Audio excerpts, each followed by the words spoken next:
This is Ed Debray from UN News. On Holocaust Remembrance Day, the UN in New York marked an historic first with the presentation of a testimony from a Ukrainian Roma researcher and advocate during the annual commemoration. Natalія Tomenko is a youth advocate and expert on Romani history and Deputy Director of Ukraine's Youth Agency for the Advocacy of Roma Culture. She presented a video account by her grandmother, Галини Томенко, a Holocaust survivor, whose story reflects the persecution endured by Roma families across Eastern Europe. Too frail to travel from Ukraine, her testimony was shared on her behalf. Speaking to UN News' Yevgenia Glesheva, Ms. Tomenko reflects on her grandmother's extraordinary story and on how young people can turn remembrance into action. Being here today is deeply personal for me to present my grandmother's testimony. It's also a historical moment because it's the first time when Ukrainian Roma testimony is presented on the United Nations Holocaust ceremony. And you know that personal story of my family is also a story of many other Roma families in Ukraine, and which is also a part of Ukrainian history. And it's essential to represent Roma and Sinti genocide here, to remember on the same role as Jewish Holocaust. And what are some of the common misconceptions about the Roma experience during the Holocaust, or some omissions that you do hope to correct? The Ukrainian historians are using the term of genocide in order to separate it from the Jewish Holocaust, but in the same time to show that we were the same persecuted during the Second World War. Many Roma died, around 500,000 in Europe. In Ukraine, the numbers, we don't have precise numbers, but the historians are trying to track the situation. Right now in Ukraine are being ongoing politics of memory created within the current war. And our organization is taking a lead of this process. We are creating commemorative guidelines. And right now we are calling it as a genocide. But in Europe there are several terms being used as Samudaripen, as Poraimus, as a Kalitrash. And we are not in a position right now to choose one of these. So we are creating process when we're asking community members how they want it to be called. And within some years, most probably we will choose the particular terminology that we will use. But for now, it's genocide. In Ukraine, the Roma genocide was different in ways than in Western Europe. So in Ukraine, it was done by bullets, meaning the Roma were gathered in places and exterminated, not in concentration camps, but rather in places of mass gatherings as Babin Yar, in Chernihiv, and many other cities. Even in my city of Kremenchuk, we have also a place where right now there is a Soviet memorial, but back in Second World War, it was a place of mass shootings of Roma, and the history says it. Unfortunately, not all of places of mass shootings in Ukraine being defined, so it's an ongoing process, and historians are tracking down the situation. And what we are doing right now, we are recording the testimonies of Roma genocide survivors right now, because they are the ones who are experiencing the second war in their life, the Second World War and the current war that started with the full-scale invasion of Russian Federation on Ukraine. And these people have unique experience. And my third generation of Roma genocide survivors, we see it as a strength to collect, to safeguard their memory, and to see the strategy of survival, what helps them. Because right now what we are experiencing, I can be very honest to you, it's very similar what experienced my grandfather and my grandmother. And both of them are survivors. And how it shaped their life, how they created a family, and how I came to this life due to this ongoing process of resistance. And I can say that this transgenerational trauma and also solidarity helps right now Roma communities in Ukraine to survive and help the country. And how can young people turn this history, the remembrance, into action? And in your own work with youth, do you have any examples of young people leading the efforts to fight prejudices and injustice? Every year we have a commemorative ceremony in Babin Yar, which is happening on 2nd of August, the day of remembrance of Roma and Sinti genocide. That's also aligned to the ceremony. We have many trainings to be done, non-formal education for youth. So it's like around 1 week when we gather youth from different cities of Ukraine, but also abroad. We teach them how the genocide was going in Ukraine, in other European countries, and also Ukraine is a part of international European network. So there is a big initiative in Auschwitz-Birkenau as Dikanabister. It's a European-wide network where all the Roma youth are coming and commemorating their ancestors on commemoration in Auschwitz-Birkenau.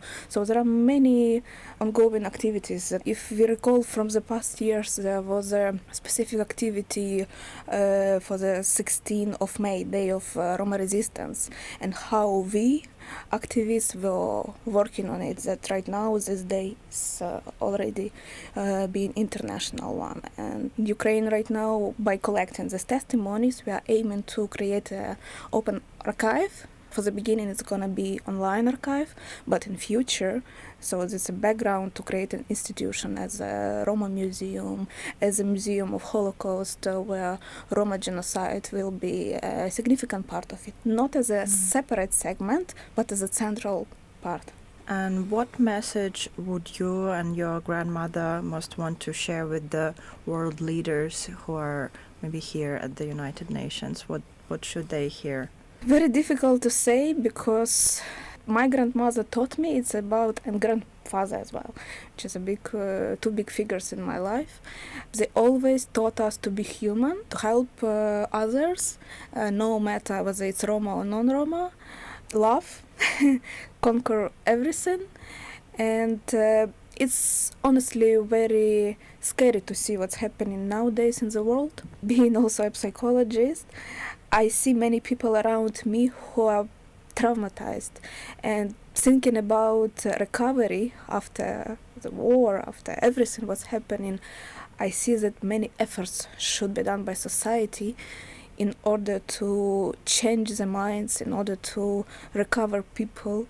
And it will take decades, but it's better to start now than to wait.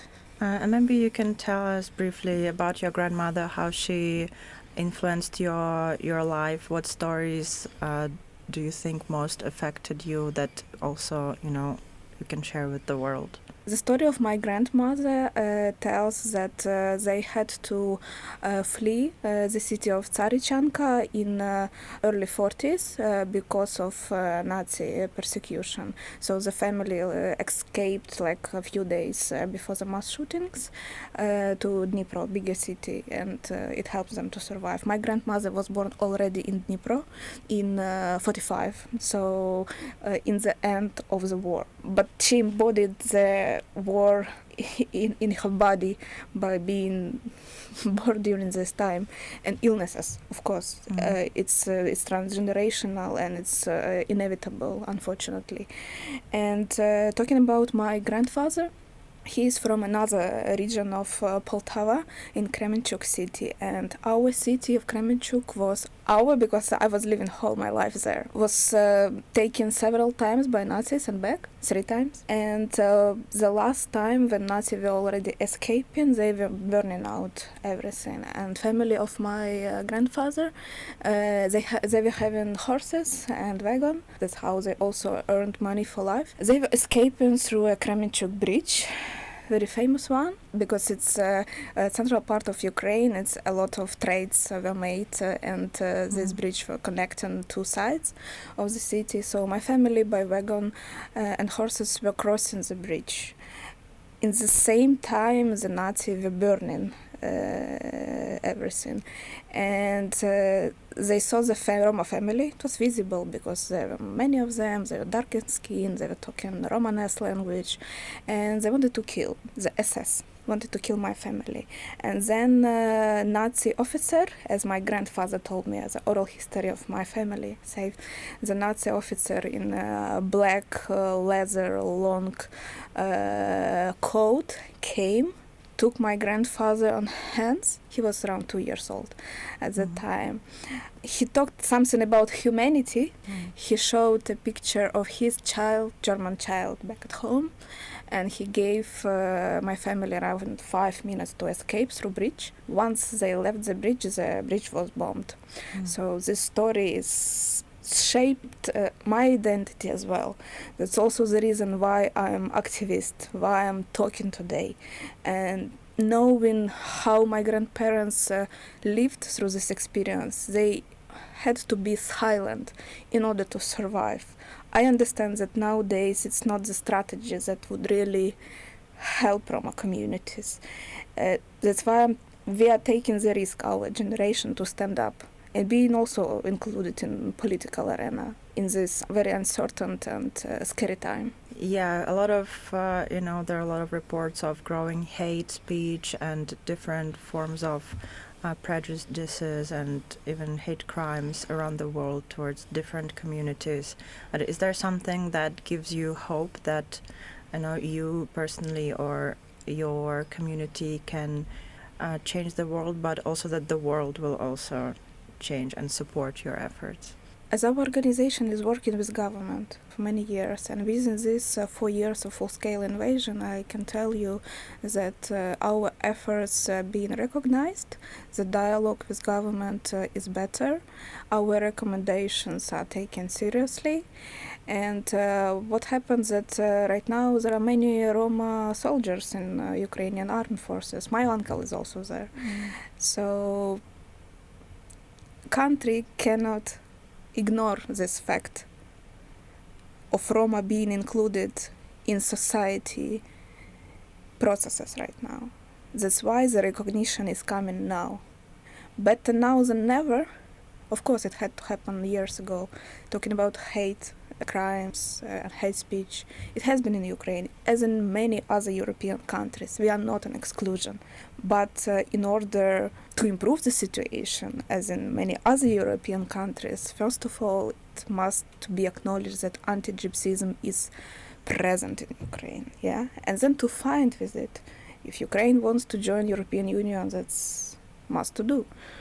And also we are saying that supporting Roma rights is supporting human rights. It really shows the level of human rights in a country.